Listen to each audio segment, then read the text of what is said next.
Узор, который я вам сейчас покажу, вяжется очень просто. Повторяем всего лишь 4 ряда в высоту. На спице набираем количество петель кратное 5 плюс 2 петли кромочных. Я буду вязать 3 раппорта. На спице набираю 17 петель. Узор, я его вижу, к примеру, можно вязать свитер, джемпер, кардиган. Можно связать плед детский. Мне кажется, этот узор подойдет. Что еще? Шарфик. Ну, в общем, узор очень простой. Если хотите, напишите в комментариях. Я сниму для вас, как вязать этот узор по кругу, если кому будет интересно. Итак, на спице набираю 17 петель. Узор очень быстро запоминается. Так что здесь, в принципе, вяжем с закрытыми глазами, девочки, мальчики. Итак, первый ряд. Кромочную снимаю, не провязывая. В первом ряду вяжу все петли лицевыми. Последнюю кромочную петлю во всех рядах я провязываю изнаночной. Первую кромочную снимаю, не провязывая. Второй ряд. Кромочную снимаю. Во втором ряду провязываю все петли изнаночными.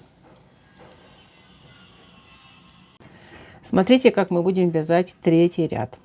Кромочную снимаю, вяжем первый раппорт. 2 вместе изнаночной. Затем из одной петли вывязываю 3. Я провязываю за заднюю стенку, для того, чтобы петля не получилась скрещенной. Итак, за заднюю стенку вывязываю изнаночная. Выполняю накид. И еще раз из этой же петли я вывязываю изнаночную. 2 вместе изнаночной. Я провязала 1 раппорт, повторяем.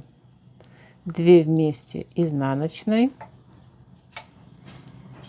Из одной петли вяжу 3, за заднюю стенку изнаночная, не снимая петлю с левой спицы, накид, и еще раз изнаночная. И провязываю 2 вместе изнаночной.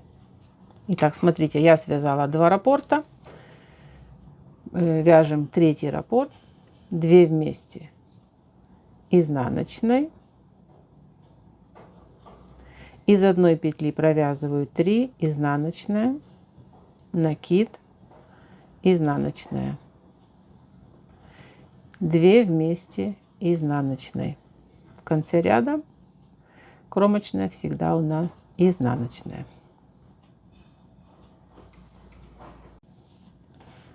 Четвертый ряд. Кромочную снимаю, четвертый ряд провязываем изнаночными петлями, но вяжите так, чтобы петли не были скрещенными. То есть я, к примеру, буду вязать вот эту петлю за заднюю стенку, для того, чтобы она не была скрещенная. Изнаночная за заднюю стенку, а накид, который мы выполняли, я вяжу за переднюю стенку.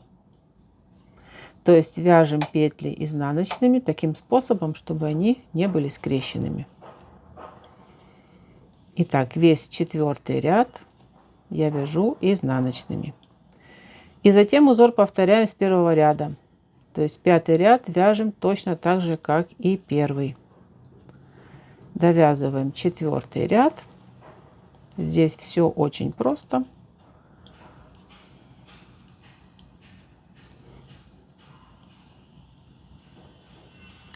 Кромочная, изнаночная.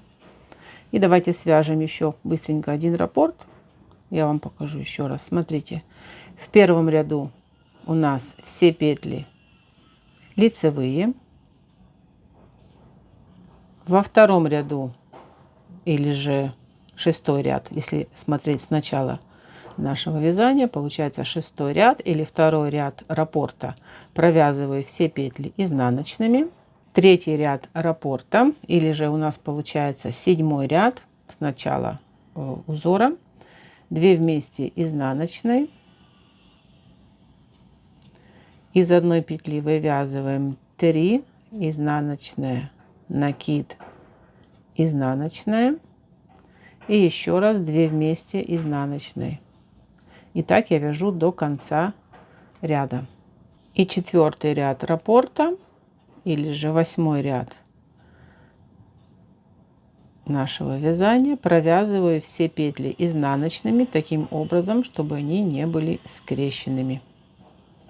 Этот узор будет смотреться хорошо из любой пряжи. В данном случае я вяжу акрилом, но в принципе можно вязать и меринос, и с мясовки, и мохер. Мохер вообще будет смотреться, мне кажется, шикарно. Вот, смотрите. Узор очень хорошо запоминается, вяжется супер просто. Надеюсь, он вам понравился. Спасибо всем спонсорам этого канала за поддержку. Также спасибо всем за ваши комментарии, лайки, просмотры. Увидимся в моих следующих видео. Пока-пока!